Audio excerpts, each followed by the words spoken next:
Desde los albores de la humanidad, los seres humanos han buscado conexiones, señales, un puente entre nosotros y la inmensidad sideral.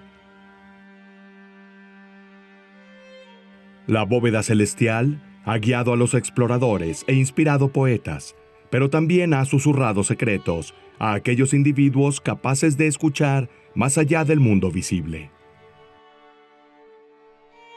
Una búsqueda que se reflejó en lo más profundo del espíritu a través de la religión, a veces adquiriendo matices inexplicables. Entre las facetas más oscuras de estas conexiones, figuras como demonios, espíritus y ángeles han adquirido una importancia fundamental, así como múltiples formas. Aunque solo queda un rastro claro de su existencia a través de representaciones y textos, estos seres malévolos y benévolos guiaron la evolución moral de la humanidad a través de sus primeros líderes espirituales. Telepatía, apariciones y posesiones son solo algunos de los fenómenos que durante siglos los médiums y psíquicos han intentado controlar para tener contacto directo con ellos. Según estos maestros de lo ocultista, nuestro cuerpo alberga un aparato extrasensorial capaz de unirnos inevitablemente con estos seres divinos universales, ya que la energía del cosmos sería parte de ellos, como lo es de nuestra alma. En este panorama esotérico, destacó la figura de una mujer, audaz, exploradora de los caminos del mundo y sus profundidades, Señora Blavatsky. Su incesante investigación inspiró profundamente campos científicos, movimientos como el New Age y sociedades como la Vril Gesellschaft, un grupo de ocultistas que supuestamente operaban en nombre del Tercer Reich. Poseía habilidades mediúmicas, poderes aparentemente mágicos que le habrían dado la posibilidad de explorar lugares ocultos, dimensiones de otro mundo. Según algunas visiones de su doctrina, los extraterrestres han estado entre nosotros desde los albores de la humanidad. Muchos de ellos serían precisamente esos demonios de los que hablaban los antiguos.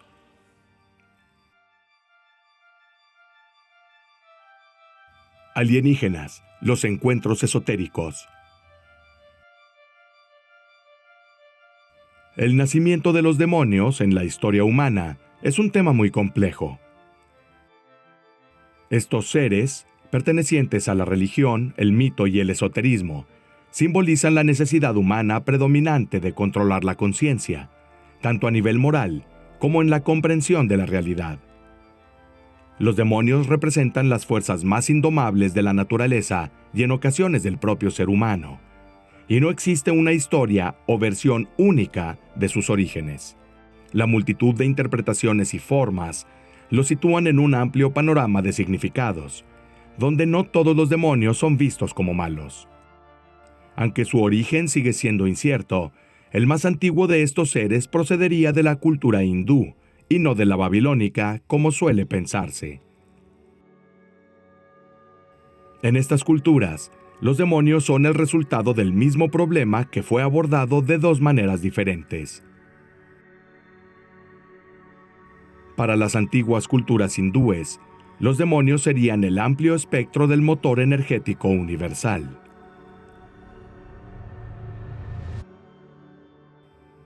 El bien y el mal serían las fuerzas duales intrínsecas al hombre y a la naturaleza.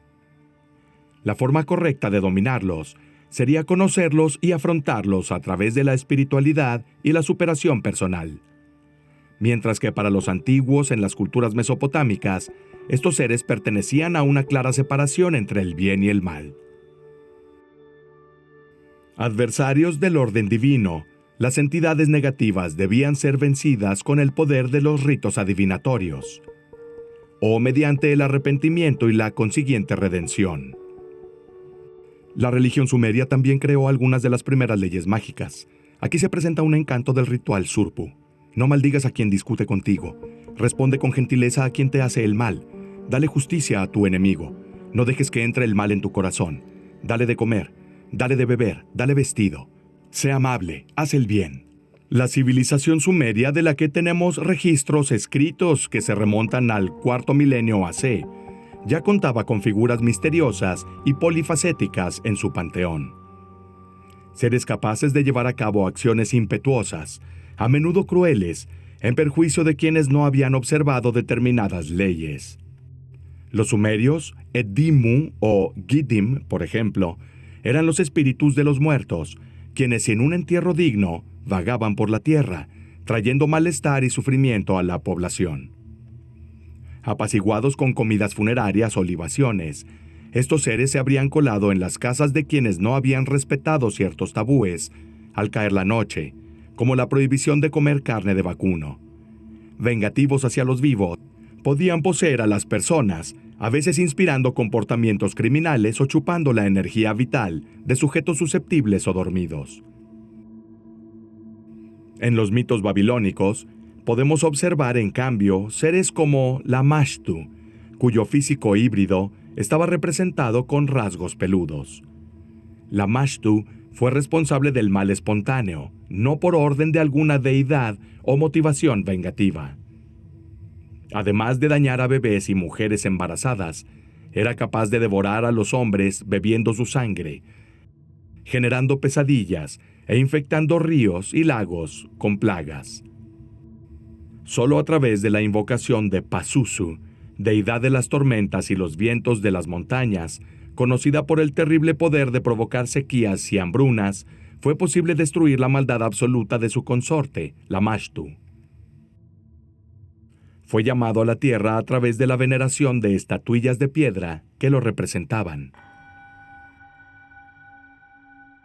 Si nos adentramos en el rico panorama de las creencias asiáticas, encontramos en cambio los demonios Asura, que ocupan un lugar importante tanto en el hinduismo como en el budismo. Probablemente uno de los primeros demonios mencionados en los textos sagrados, su figura sigue siendo un misterio aún hoy. A menudo asociados con pasiones destructivas, los asuras representan los más variados aspectos de la realidad humana. A veces encarnan el coraje, la fuerza y el deseo de poder, cualidades positivas y negativas que pueden entenderse de manera diferente según el contexto. Se describen en una amplia gama de historias y textos sagrados, donde su propósito varía mucho. Algunos de ellos operan en nombre de la justicia y la verdad, convirtiéndose ocasionalmente en víctimas de dioses injustos y burlones. Otros, enzarzados en batallas épicas, acompañan la voluntad de seres superiores. La interpretación moderna de los asuras puede verse como una metáfora de los desafíos internos que enfrentan todos los seres humanos, entre altas aspiraciones e instintos más bajos. Representan la complejidad intrínseca de la condición humana, la necesidad de equilibrio. El término asura también se ha interpretado de diferentes maneras a lo largo de los milenios. Podría derivar del sánscrito asu, que significa aliento o espíritu vital, o de ast, que significa existir. En los primeros textos védicos, como el Rig Veda, que data del siglo XX al XV AC, los asuras eran contemplados y venerados. Solo con el paso del tiempo, algunos de estos fueron destronados y reemplazados por los devas. Los devas adquirieron así connotaciones positivas, mientras que los asuras se convirtieron en símbolos de fuerzas negativas y demoníacas. Esta visión contrastante alcanza un punto de inflexión en el Satapatha Brahmana. En el texto védico tardío desde el siglo VIII AC, tanto los devas como los asuras son descritos como originados por el mismo principio divino, el Prajapati, y por lo tanto están dotados tanto de verdad como de engaño.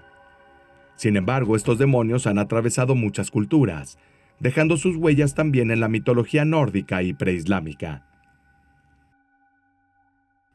En la tradición nórdica, la clase de deidades conocida como Aesir tiene sorprendentes similitudes con los asuras, pero se distinguen por su participación en una lucha continua con otra clase de deidades, los Vanir.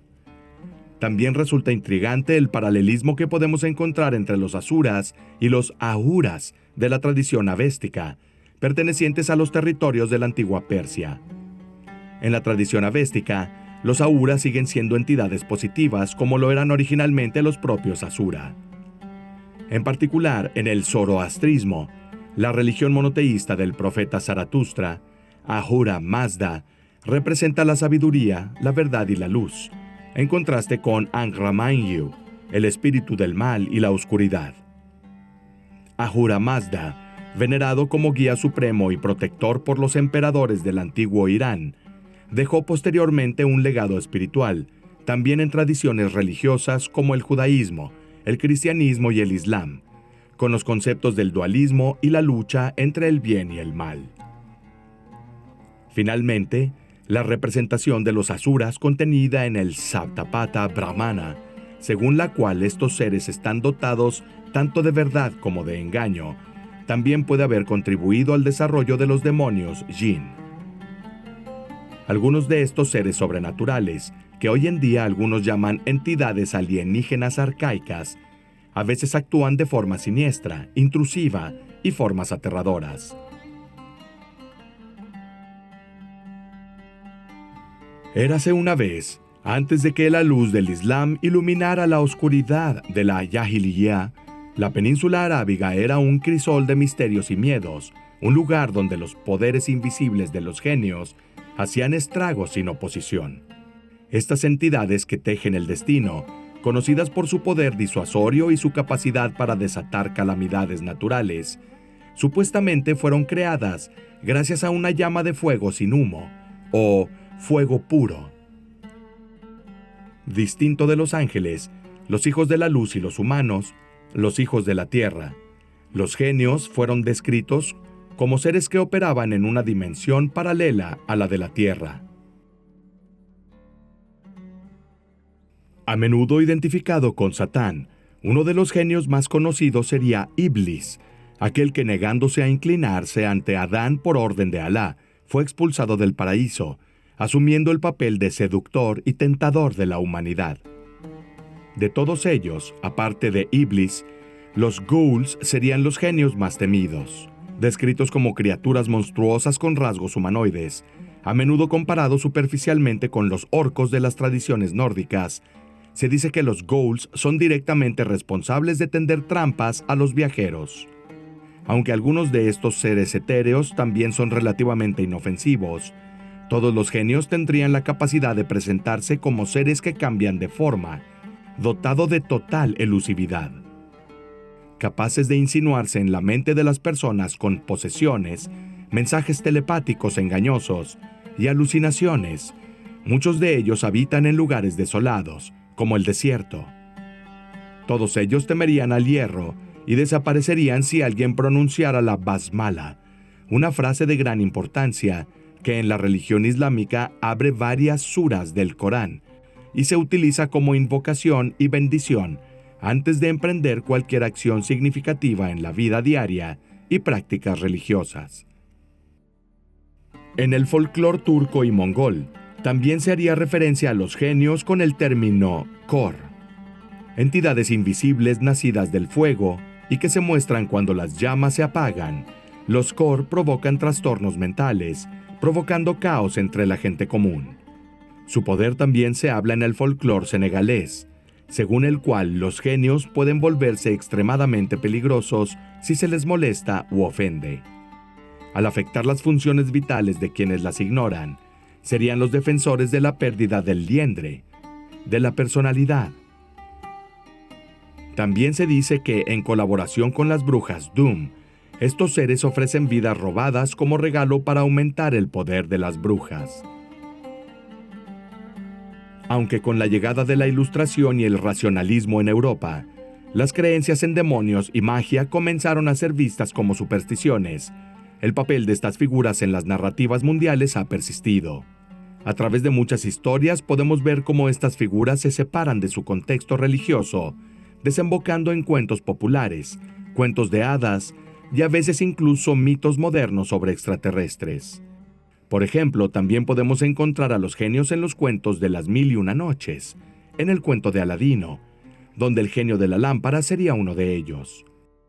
Pero también en los cuentos populares vinculados al rey Salomón, en donde se define su poderoso anillo como un instrumento capaz de dominar y controlar a esos demonios, para poder realizar obras extraordinarias, como la construcción del Templo de Jerusalén.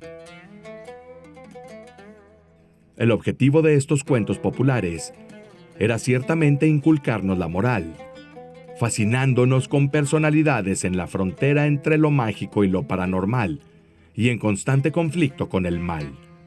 Con estas transformaciones literarias, lo que inicialmente era una lección religiosa o espiritual, adquirió un significado universal, capaz de resonar con la causa de la humanidad, independientemente de la cultura o fe del oyente.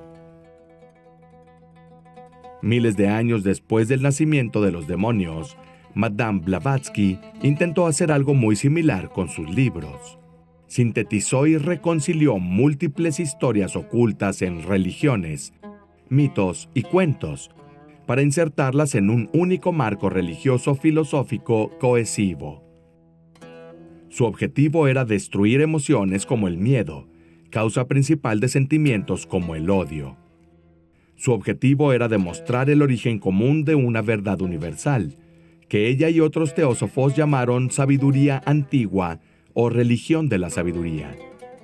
Esta verdad, según Blavatsky, existía en el corazón de todas las religiones del mundo, y entidades como los demonios Jinn eran parte de un único universo de energías.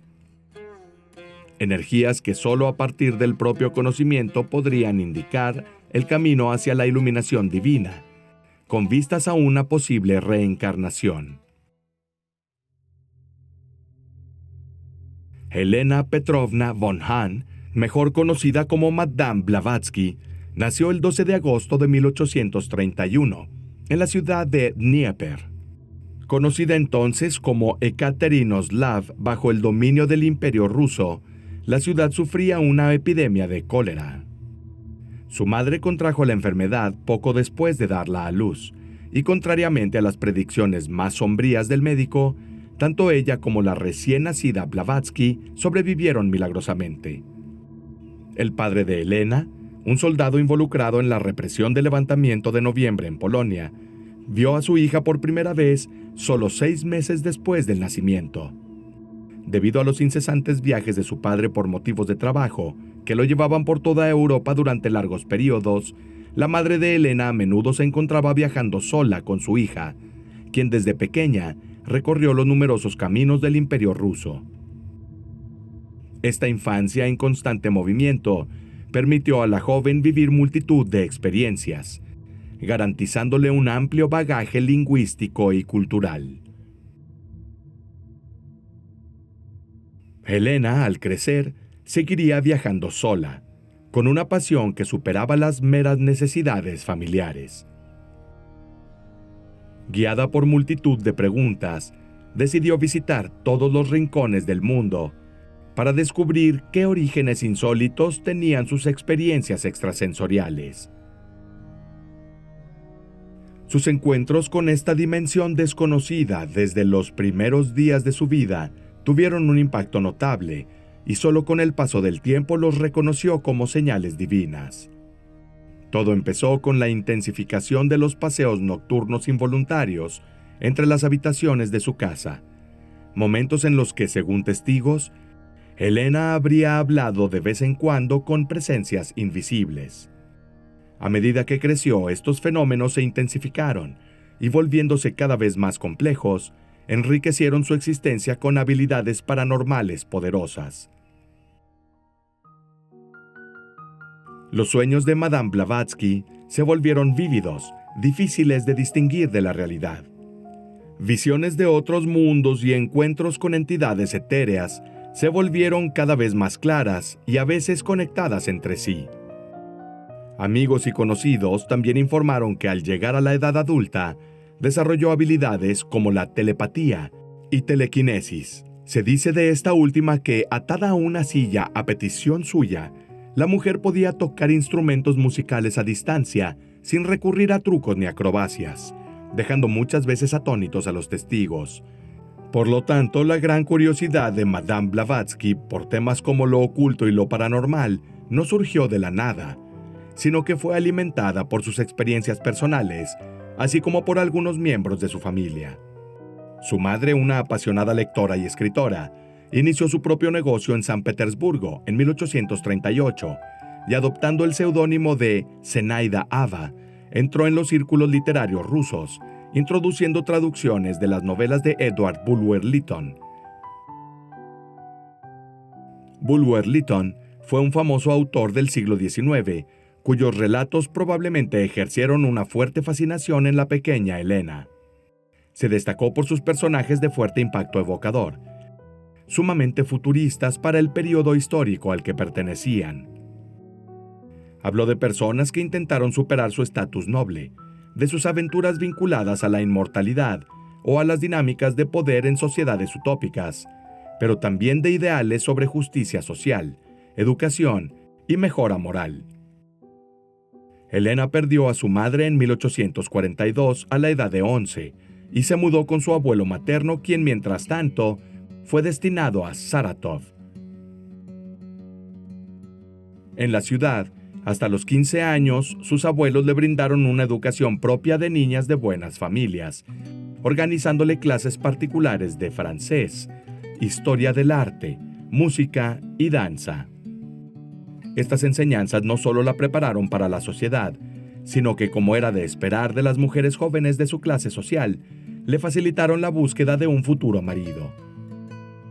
Elena creció así en un ambiente de notable conocimiento y libre expresión. Junto con sus abuelos, no lejos de Saratov, también pasó muchas vacaciones de verano en los campamentos de Kalmyk, una población mongola que practicaba el budismo. Aquí conoció a los líderes espirituales y, al hacer amigos, aprendió enseñanzas religiosas, aprendió el arte de montar sin silla e incluso comenzó a aprender algunas palabras del idioma tibetano. Fascinada por las narraciones épicas de los Kalmyks, que evocaban las hazañas de las antiguas hordas de Genghis Khan, descubrió que el nomadismo de este antiguo pueblo les había llevado a menudo a enfrentamientos con las autoridades de las tierras que atravesaban, incluyendo el Imperio Ruso, la potencia dominante en la región en ese momento. Este contraste entre dos mundos muy diferentes, el nómada y el imperial, inspiró en Elena una profunda reflexión sobre las diferentes realidades culturales e históricas. Su abuelo, ante sus historias, probablemente notó las reacciones encontradas de la niña. Entonces el anciano le mostró un tesoro de inestimable valor, y los dos tuvieron una larga conversación sobre una figura importante de la familia. Entre las cavernas de la casa de Saratov, Elena fue llevada a la biblioteca de su bisabuelo materno, el príncipe Pavel Vasilievich Dolgorukov, fallecido en 1838. El vasto repertorio de textos muy raros se convirtió en un faro para el viaje intelectual de una futura libre pensadora. Pero Dolgorukov no era un príncipe cualquiera. Iniciado en la masonería a finales de la década de 1770 y afiliado al rito de estricta observancia templaria, el hombre habría conocido figuras enigmáticas como Cagliostro y el conde de Saint-Germain, conocidos alquimistas y frecuentadores de las cortes europeas más influyentes de su siglo. Al conocer a estos eruditos ocultistas, Dolgorukov comenzó a coleccionar obras antiguas de todo tipo. Incluso logró salvar a algunos de ellos durante su huida de la persecución de los hugonotes, de la que él mismo formaba parte. Solo así, refugiándose en la corte de Catalina la Grande de Rusia, diseñó los caminos del conocimiento que recorrería Elena. Los hugonotes, en la Francia de los siglos XVI y XVII, emergieron como campeones del libre pensamiento. Fuertes oponentes del monopolio eclesiástico, aspiraban a la libertad de culto y de expresión religiosa personal. Su oposición a la autoridad de la Iglesia y su dedicación a una fe anclada en la conciencia personal les colocó a la vanguardia de los pensadores y reformadores independientes de la época. Es probable, por tanto, que el espíritu de independencia y conocimiento de su bisabuelo dejara un legado en los ideales de Elena. Ideales que moldearon así a una mujer que exploraría durante mucho tiempo estos libros antiguos y luego difundiría sus valores a través de la teosofía. Pasó poco tiempo y, abrumada por un fuerte cambio, la joven comenzó a experimentar visiones relacionadas con un misterioso indio. una de las entidades que luego definiría como parte de los llamados viejos maestros. Aquellos que, ascendidos a un cuerpo físico, habrían mostrado a la niña el camino correcto a seguir para su reencarnación. Sin embargo, este tipo de experiencias alejadas de la realidad pronto llevó a Elena a lidiar con un juicio negativo sobre las personas. Entre ellos estaban también los sirvientes de su casa, que a menudo se burlaban de ella por sus historias insólitas, consecuencia de un temperamento exuberante y sin barreras. Así que con tan solo 17 años, la joven dio un paso audaz y arriesgado. Dio el difícil paso de casarse con un hombre de 48 años, Nikifor Vladimirovich Blavatsky, un político encaminado a gobernar Ereván. El matrimonio se celebró el 7 de julio de 1849, a pesar de que Elena había intentado escapar varias veces durante la ceremonia. La pareja se fue a vivir al castillo fortaleza de Ereván, situado en la actual capital de Armenia. Después de intentar escapar repetidamente para reunirse con sus abuelos en Tbilisi, la niña decidió entonces romper relaciones con su pareja. El matrimonio terminó rápidamente y sin llegar a disolverse formalmente, lo que le permitió conservar el apellido de su marido, con el que todavía se le conoce hoy. Tras abandonar el castillo, fue a buscar a su padre, a Odessa, para luego regresar con él a San Petersburgo. A partir de ese momento, llevó una vida llena de acontecimientos. Visitó varios estados europeos, hasta que en 1851 se mudó a París, en donde, visitando a un médico llamado Victor Michel, aprendió la práctica del mesmerismo. El mesmerismo era una técnica muy popular en ese momento. Consistía en la manipulación de un fluido físico que Franz Mesmer definió como la fuerza magnética de los cuerpos vivos. Al manipular este fluido mediante imanes especiales, el médico intentó normalizar los desequilibrios presentes en el cuerpo. Michel, impresionado por el fuerte interés científico y esotérico de la joven, compartió con ella las fronteras inexploradas de la ciencia, donde muchos misterios aún esperaban ser revelados. A partir de ese momento, sin embargo, para Madame Blavatsky nada volvió a ser como antes. Elena escuchó una llamada. Esta vez partió hacia Inglaterra y en el palpitante corazón de Londres conoció a una persona cuya existencia nunca habría sospechado: el misterioso Mahatma Maurya. El hombre, un iniciado en el hinduismo, con quien de niña conversaba a menudo en sus visiones, le reveló un camino a seguir. La joven debía llegar a Shingatse, en Tíbet, en donde podría emprender una iniciación en los secretos más ocultos del espíritu y de la materia. Blavatsky, guiado por un irresistible instinto nómada, emprendió un viaje que fue mucho más allá del destino tibetano. Tenía la intención de reunirse con los líderes espirituales de diversas tradiciones religiosas para contribuir a la construcción de una nueva visión del mundo. Una visión libre de prejuicios culturales, abierta al encuentro y al diálogo entre diferentes credos y prácticas esotéricas. Viajó por América, Europa e India para profundizar su conocimiento de nuevos movimientos y tradiciones antiguas que aún estaban inexploradas. Conoció chamanes, magos, espiritistas y practicantes de rituales en un largo viaje entre el mundo visible y el invisible. Buscó los secretos de los sacerdotes magos de las comunidades nativas americanas. Caminó por las calles de Nueva Orleans, adentrándose en los misterios del vudú. Subiendo las escarpadas montañas, participó en las ceremonias indígenas andinas. Se acercó a las enseñanzas del hinduismo y al entrar en el continente asiático, se sumergió en los conceptos del taoísmo. Estas reuniones no fueron simples visitas. Cada experiencia se convirtió no solo en un viaje geográfico, sino interno. Descubrió así que, a pesar de la multiplicidad de formas y tradiciones, las religiones compartían un objetivo común: la búsqueda de una comprensión de alto espectro de la existencia humana. Todos parecían señalar lo espiritual, realización del individuo, la búsqueda de una realidad superior y la trascendencia del yo hacia un estado superior de conciencia. A través de un enfoque pionero, intentó tejer un hilo que conectaría todas las tradiciones espirituales en una gran trama. A medida que continuaban sus visitas a comunidades religiosas, comenzó a anotar observaciones iniciales sobre lo que había aprendido. Pero su viaje apenas comenzaba, y llegar al Tíbet no fue fácil.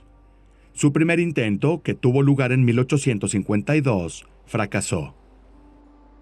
Al intentar entrar en territorios tibetanos a través de la India, se encontró ante el muro de desconfianza debido a la dominación británica.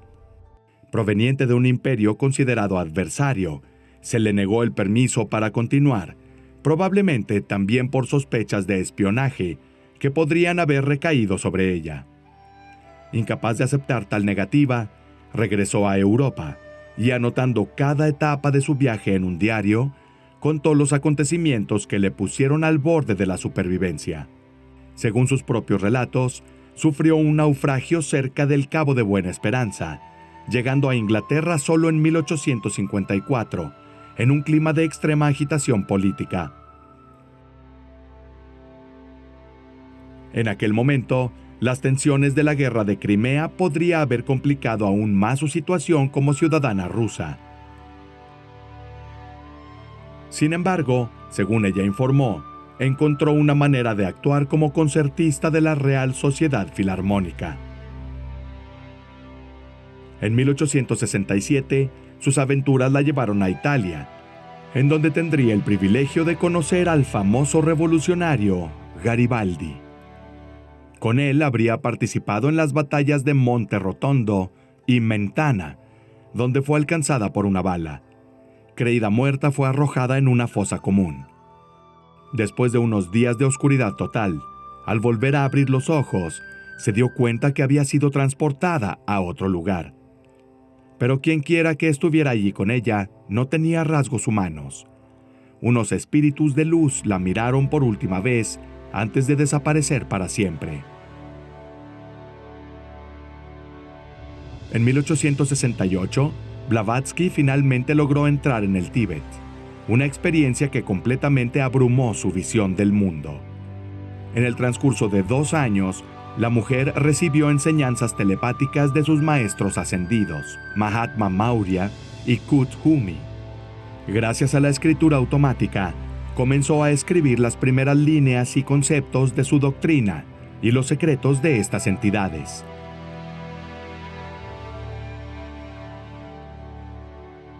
Mahatma Maurya y Kuthumi tendrían mucho tiempo para hablar de jerarquías espirituales, afirmando ser solo algunos de los maestros ascendidos presentes en la Tierra.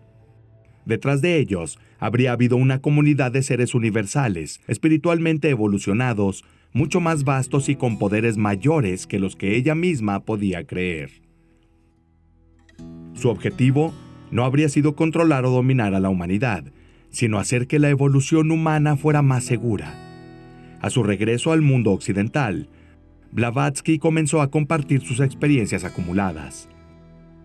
Primero se hizo amiga de Henry Steele Olcott y William Quan Judge, quienes en Nueva York en 1875 se convertirían en los miembros fundadores de la Sociedad Teosófica. Las dos figuras, igualmente enigmáticas e interesadas en el estudio de los fenómenos espiritistas, tanto desde el punto de vista científico como filosófico, la acompañaron en muchas de las últimas etapas importantes de su vida. Olcott quedó impresionado por Blavatsky desde su primer encuentro. Dijo sobre ella: «Debo confesar que cuando la vi por primera vez, la consideré una persona verdaderamente inusual. De hecho, recuerdo que le dije a una amiga mía, de una manera grosera: Dios mío, mira ese espécimen, con su camisa escarlata de Garibaldi». Ella brillaba, iluminando enormemente el gris de la granja en la que estábamos. Sabía que era extranjera, y al oírla hablar en perfecto francés con su pareja, inmediatamente pensé que era parisina. Había algo imperioso y al mismo tiempo compasivo en ella. Sabes, uno de mis pasatiempos era leer a las personas por sus rostros, y ella tenía un rostro decidido, lleno de poder, una mezcla de refinamiento y cultura. La seguí al jardín. Había preparado un cigarrillo y buscaba cerillas. Aproveché la oportunidad para conocerla. «Permettez-moi, madame».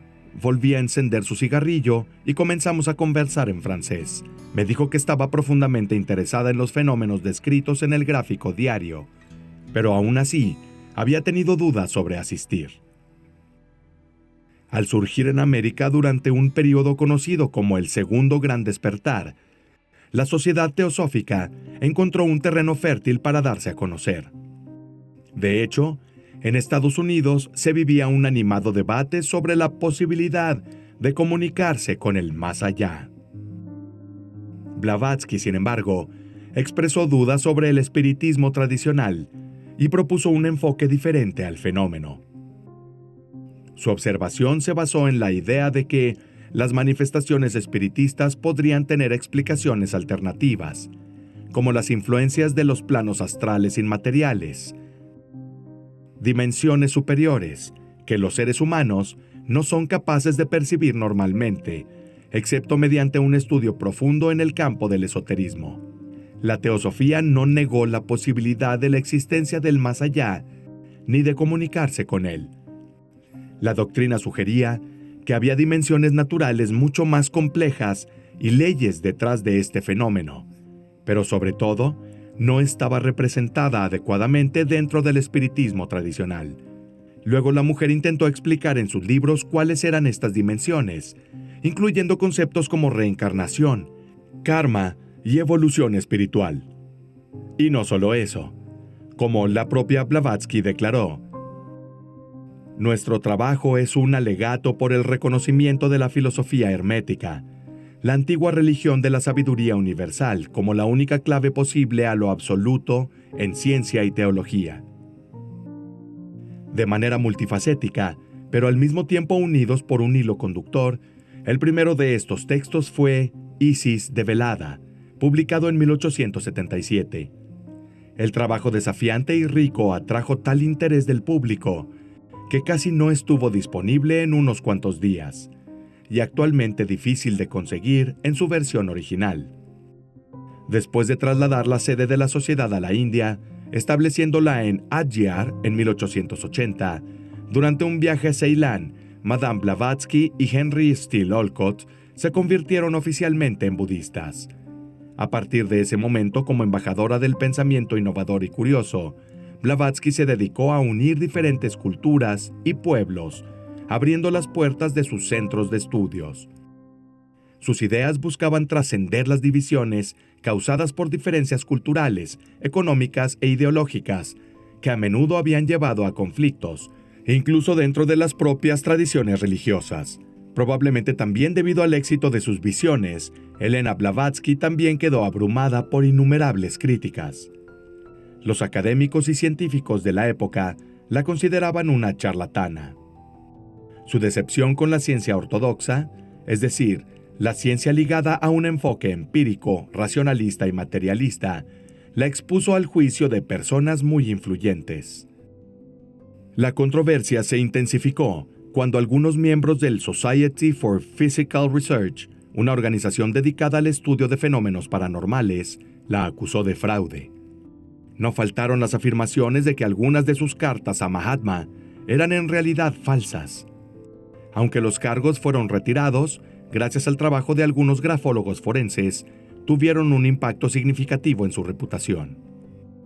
Sus seguidores y partidarios continuaron defendiéndola, reivindicando su autenticidad, pero la difusión de la doctrina teosófica no tuvo el impacto social esperado.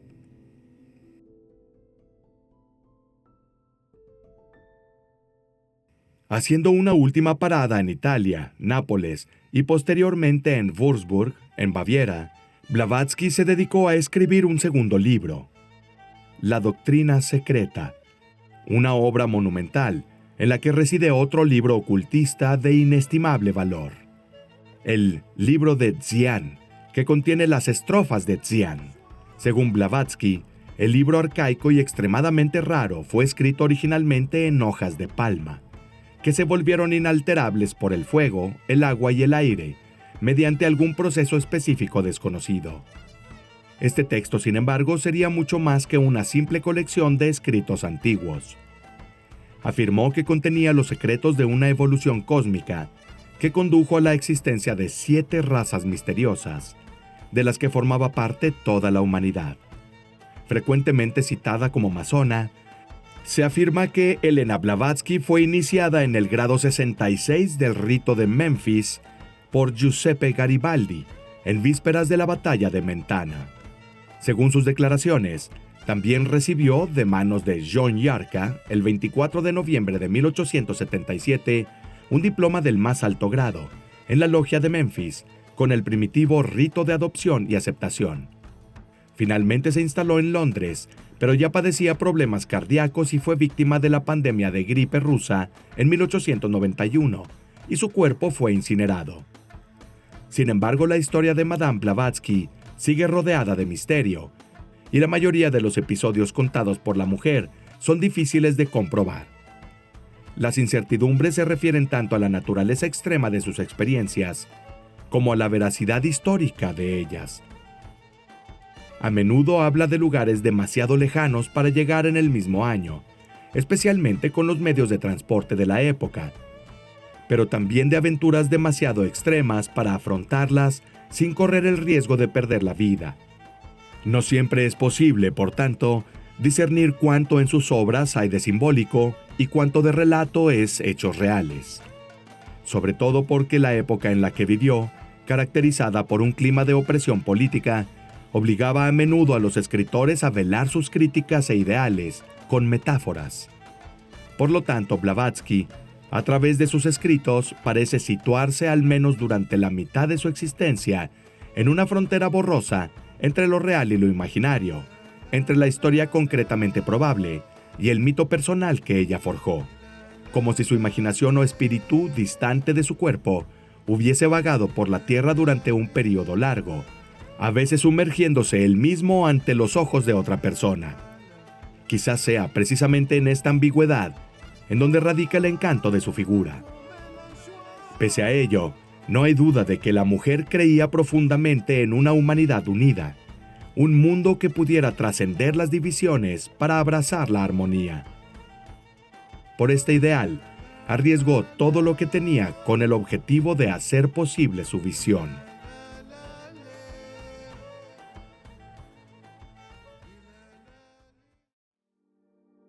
En el universo teosófico, el término hermandad blanca se usa a menudo para definir una hermandad de seres espirituales, cuyo objetivo es conducir a la humanidad hacia la plena conciencia y ascenso voluntario a los grados superiores del ser.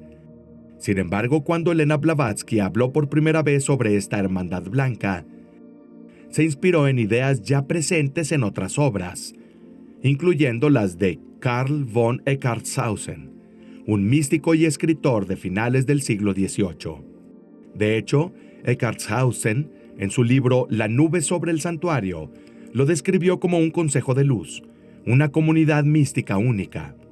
Formada tanto por seres vivos como por almas fallecidas, esta comunidad se basó en una combinación de doctrinas cristianas, en particular la comunión de los santos, e influencias tomadas de corrientes esotéricas como los Rosacruces y los Illuminati, grupos ocultistas conocidos por su interés en sociedades secretas y prácticas de magia blanca con fines benévolos.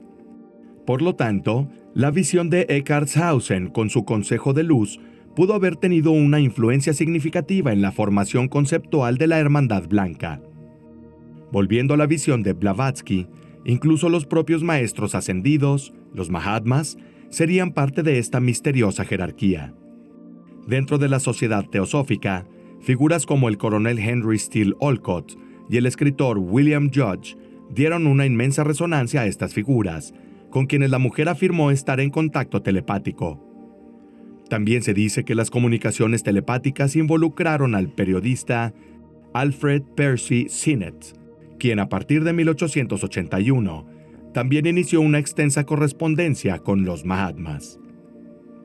El hombre hizo preguntas y las metió en un sobre cerrado. Posteriormente, recibió respuestas mediante un proceso conocido como precipitación.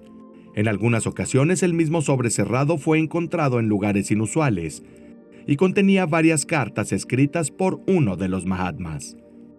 Según esas cartas, publicadas en Londres en 1923 bajo el título Las cartas de los Mahatmas para A.P. Sinnett, los propios Mahatmas afirmaron ser parte integral de esta hermandad blanca.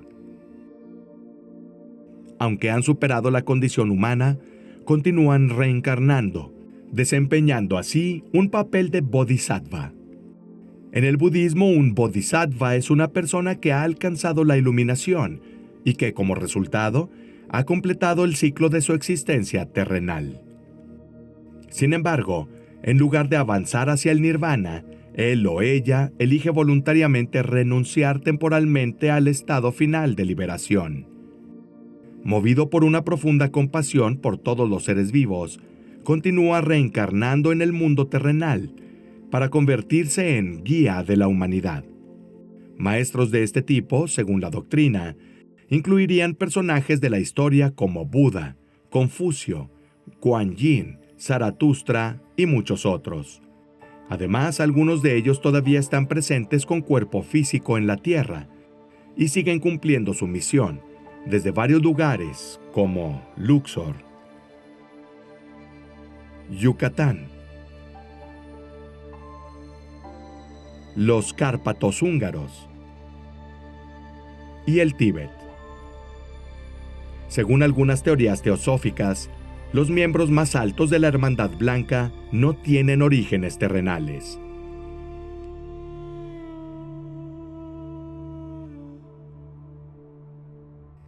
En realidad parecen originarse en otros lugares, en el cosmos, como Sirio, las Pléyades y el planeta Venus. En particular, se afirma que desde Venus, a instancias de entidades conocidas como directores estrella, hace unos 18 millones de años, llegó una misión de espíritus venusianos, liderados por Sanat Kumara, también conocido como el Anciano de los Días. El nuevo señor del mundo, a partir de ese momento, sería asistido por otros 3 Kumaras, más 3 más operando de incógnito. Entre sus tareas también encontraríamos el seguimiento de otras entidades alienígenas encarnados en la Tierra, incluidas las criaturas conocidas en la literatura ovni como los grises y los reptilianos. Inicialmente, los Kumaras habrían intentado recurrir a cruces genéticos para seleccionar a los mejores individuos y poder refinar la raza humana y hacerla capaz de acoger la autoconciencia, mientras más tarde difundirían un aporte espiritual puramente iniciático. Los Kumaras son reconocidos por el color de su iris y también son vehículos de los llamados 7 rayos, es decir, 7 emanaciones divinas con las que el Absoluto se expresa irradiando sobre la Tierra.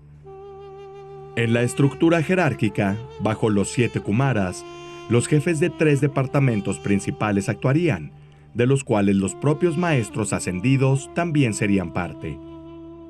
Cada uno tendría un papel específico encaminado a la mejora intelectual. A lo largo de la historia, según algunas teorías, los humanos también formamos parte de esta jerarquía. Al participar en iniciaciones específicas y niveles progresivos de ascensión, estas personas habrían alcanzado una condición angelical, más sutil y superior a la realidad física. Luego también existiría cierta Hermandad Blanca, un movimiento espiritualista fundado el 6 de abril de 1900 en Varna, Bulgaria, por el filósofo Peter Deunov. Según algunos, los exponentes de este movimiento terrenal representan un reflejo de la superior e invisible Hermandad Blanca de Blavatsky.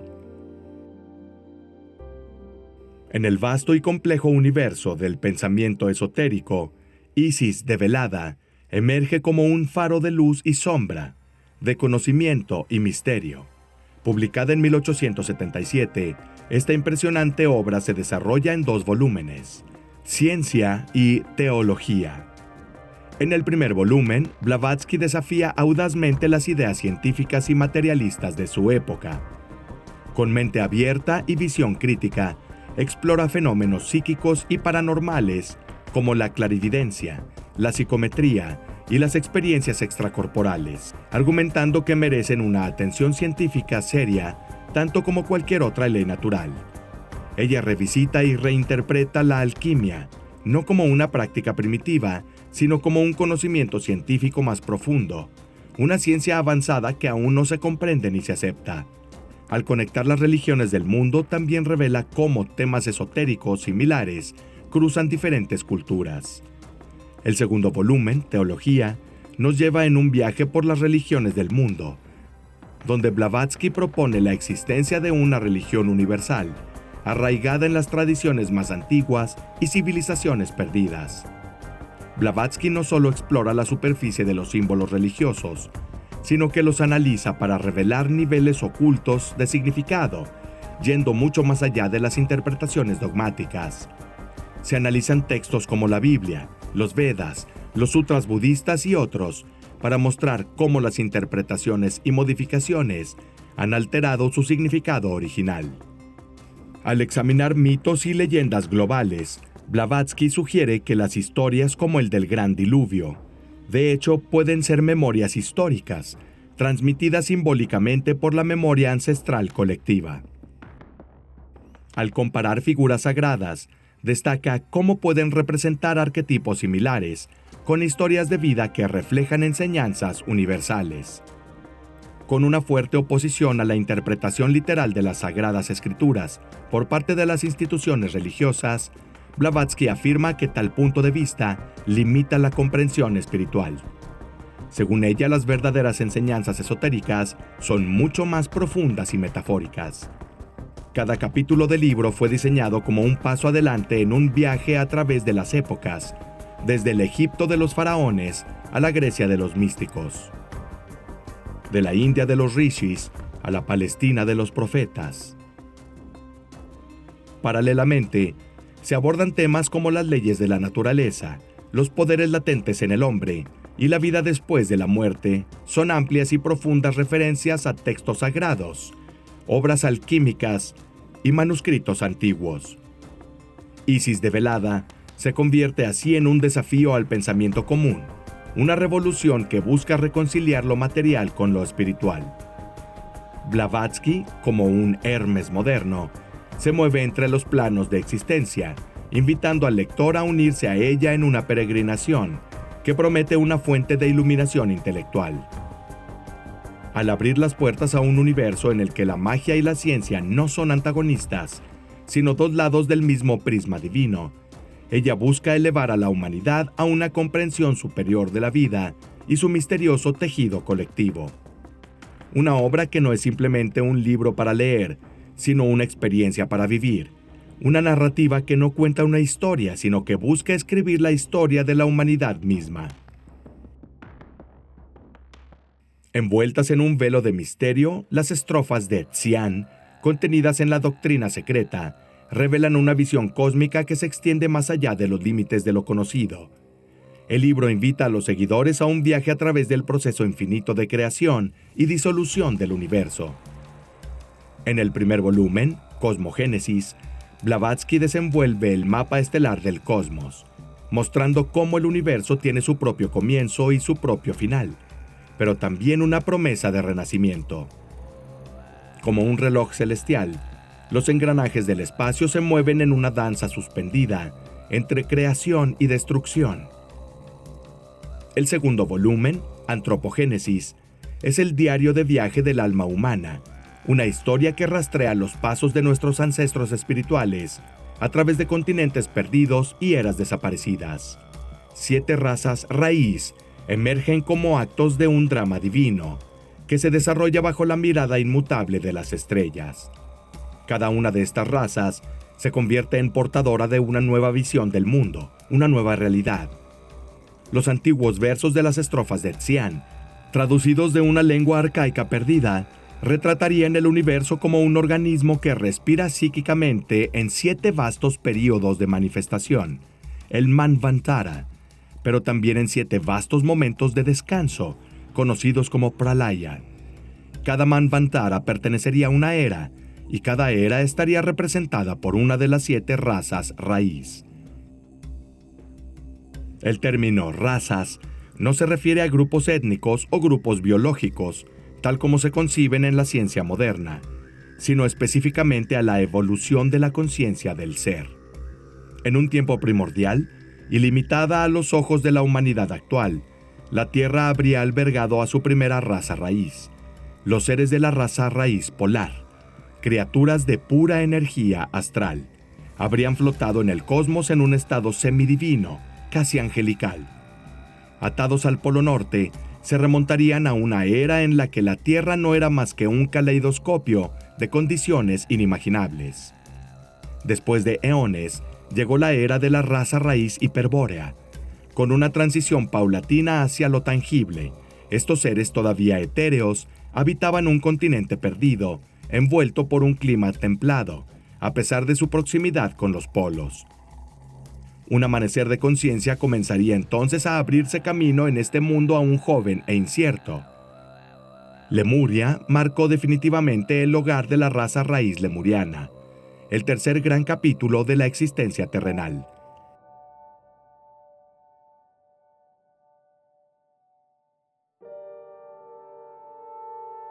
Aquí el surgimiento del cuerpo físico determinó una transacción de época hacia la mortalidad. Los lemurianos habrían navegado por un mundo de descubrimientos donde la sexualidad y la diferenciación de género pintaron un nuevo fresco de la experiencia humana. La Atlántida brillaba con poder y tecnología, pero ni siquiera esta luminosa civilización fue inmune a la caída, un descenso moral y espiritual que marcó su trágico declive. Los humanos perteneceríamos a la quinta raza raíz, llamada Aria, y seríamos herederos directos de la perdida Atlántida. A la quinta raza raíz pertenecería una era de mentes en expansión, de sociedades que se entrelazan en un mosaico de creencias y conocimientos que dan forma a nuestro ser cotidiano. Más allá del horizonte del presente, se extiende la promesa de una sexta raza raíz, aún oculta bajo el velo del futuro. De hecho, los textos sagrados profetizan una era de revolución interna, una evolución espiritual que irá más allá de la lógica que conocemos, entretejiendo en la humanidad habilidades psíquicas y una conciencia de una unidad del universo que lo abarca todo. En la última etapa, concluirá la evolución de la séptima raza raíz, el ciclo majestuoso de nuestro ser. La doctrina teosófica habla de una época donde la realización espiritual será tan elevada que el ser humano en su forma actual estará destinado a trascender su fisicalidad, mutando en algo totalmente nuevo. Este sello final será el sello de un viaje que se extiende más allá del lienzo de la historia, hacia la eternidad del ser. En esta lenta elevación del espíritu, como mecanismos soberanos, reinarían la ley del karma, causa y efecto, y la doctrina del dharma, la justicia, pilares de un orden universal que rigen cada acción y reacción. Cada acto, cada pensamiento del hombre entretejido en el gran tapiz de la vida, se entiende aquí no solo como el destino individual, sino también como el destino colectivo de la humanidad. A pesar de su aparente ausencia física, las estrofas de Xian se han convertido en una fuente de veneración. Teósofos y esoteristas los escudriñan entre las páginas de la doctrina secreta como las llaves de un tesoro, mientras que los escépticos los descartan como fruto de pura invención literaria. Sin embargo, las corrientes de pensamiento que liberaron estas estrofas siguen permeando la investigación espiritual y metafísica en la actualidad.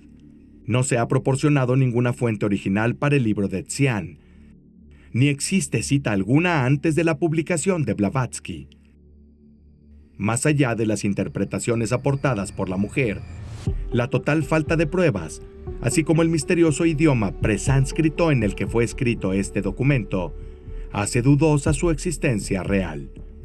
David Reigel, un orientalista afiliado a la Sociedad Teosófica, cree, sin embargo, que el manuscrito está relacionado con un texto del budismo Vajrayana, el Kalachakra Tantra.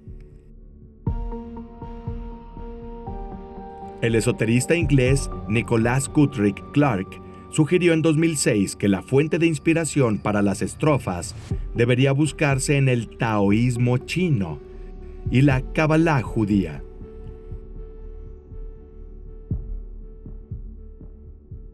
En el misterioso e intrincado tejido de las cosmologías antiguas, pocos conceptos capturan la imaginación como los ciclos de Manvantara y Pralaya. Expresiones de una visión cíclica del tiempo y la existencia, profundamente diferente de la linealidad temporal de la cultura occidental moderna. El término Manvantara, en su existencia, sin embargo, no puede atribuirse únicamente a Blavatsky, sino que originalmente pertenece a la antigua religión hindú. Manvantara, en este contexto religioso, significaría la duración de Manu, donde Manu es considerado el primer hombre y legislador de la tierra, figura que recuerda a Noé en las tradiciones judeocristianas. Cada Manvantara es una era en sí misma, con su narrativa, su Manu y sus deidades, que contribuyen al cambio evolutivo del universo. Son períodos de creación, desarrollo y metamorfosis, cada uno con sus propias características y desafíos. Cada Manvantara se divide en 4 eras o yugas, que describen la evolución moral y espiritual de la humanidad. La primera era, Satya Yuga, a menudo descrita como la Edad de Oro, es una época en la que reinan la verdad y la justicia. Durante este periodo los humanos viven miles de años, muy cerca de lo divino. La meditación domina como práctica. Las capacidades espirituales e intelectuales alcanzan su punto máximo en un estado de máxima armonía. Sigue el Treta Yuga y ve una disminución de la virtud, ahora reducida a 3/4 partes de su valor original. Esta es la era de los primeros rituales y sacrificios religiosos. La gente se dedica a la penitencia para acercarse a lo divino, y de este periodo surgen figuras divinas, regias y legendarias. El Devapara Yuga marca nuevos cambios. Con él aumentan los conflictos y las desarmonías, y la virtud se reduce a la mitad. La esperanza de vida humana disminuye drásticamente, y la importancia de las Sagradas Escrituras crece como fundamento de la práctica religiosa. En el profundo y místico viaje a través de las eras cósmicas de la tradición hindú, finalmente nos topamos con el Kali Yuga, una era que capta la esencia de los desafíos y oportunidades de la condición humana. Dada la era actual en la que vivimos, Kali Yuga a menudo se percibe como una época de decadencia moral y espiritual, pero que abre la posibilidad de cambio. En esta etapa, la virtud se reduce a solo 1/4 parte. El fin del Kali Yuga, según la tradición, marcará el inicio de un nuevo ciclo, con el regreso de Satya Yuga. Cada 14 ciclos de Manvantara, finalmente existiría un Brahma, quien en este contexto no solo sería el regulador del tiempo y la existencia, sino también el creador del universo.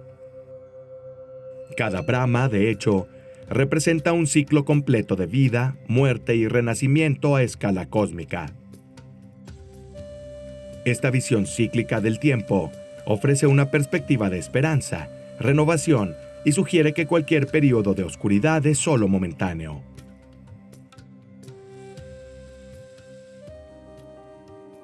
Muchos años después de la muerte de Blavatsky, la aparición de una misteriosa sociedad secreta conduciría a nuestra especie a uno de los periodos históricos más oscuros del siglo XX.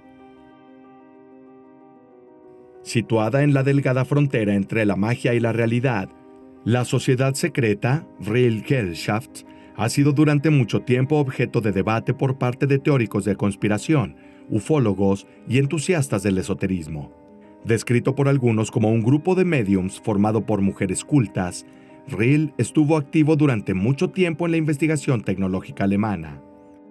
Sin embargo, la existencia de este grupo sigue siendo muy dudosa. Gran parte de la información moderna relativa a la sociedad Vril, en primer lugar, se habría inspirado tanto en las obras de Helena Blavatsky como en las tramas de ciencia ficción de otras novelas. De hecho, el nombre Vril proviene de La raza próxima, una novela de ciencia ficción de 1871, escrita nada menos que por Edward Bulwer Lytton. Entre páginas, habla de una raza subterránea que se ha vuelto superior a los seres humanos, gracias a un poderoso fluido energético llamado Vril. La trama del libro sigue al narrador, un ingeniero de minas anónimo, que se topa con una caverna subterránea mientras explora una mina. Poco a poco, esta caverna se revela como la entrada a una civilización formada por seres humanos evolucionados, llamada Vril-ya. Físicamente similares a los humanos de la superficie, pero mucho más avanzados en términos de tecnología, organización social y habilidades espirituales, los Vril-ya son capaces de manipular el famoso fluido Vril. Gracias al uso de varitas u otros dispositivos, estos seres controlan el fluido para hacer cosas muy importantes en su sociedad, desde curar hasta construir, desde destruir enemigos hasta animar objetos inanimados. A lo largo del libro, el narrador sigue la filosofía y organización de los Vril-ya, con un tono cada vez más inquieto. Le preocupa el potencial de esta raza, que algún día podría surgir, destruyendo a la humanidad tal como la conocemos y dando lugar a una futura raza que dominará el mundo. La sociedad Vril-ya se describe como una organización gestionada de manera utópica, en donde los miembros viven vidas muy largas, saludables y libres de conflictos, gracias a un sistema social que desalienta la maldad y la competencia dañina. La igualdad de género es una norma aceptada, y su sistema educativo garantiza que todos alcancen su máximo potencial intelectual y físico. La novela, que puede interpretarse como un comentario satírico o una crítica de las ideas de la era victoriana sobre el progreso, la raza y el imperialismo, ejerció una influencia notable en la cultura popular desde la mitad del siglo XIX hasta la década de 1930. La propia Elena Blavatsky y otros autores ocultistas adoptaron el término Vril como sinónimo de fuerzas naturales, utilizable solo a través de la magia. En la primera obra de Blavatsky, Isis revelada, que Vril, por ejemplo, era retratada como una fuerza real, que actúa de forma independiente. En la doctrina secreta, ella dice que los habitantes de la Atlántida lo habrían utilizado para construir estructuras colosales.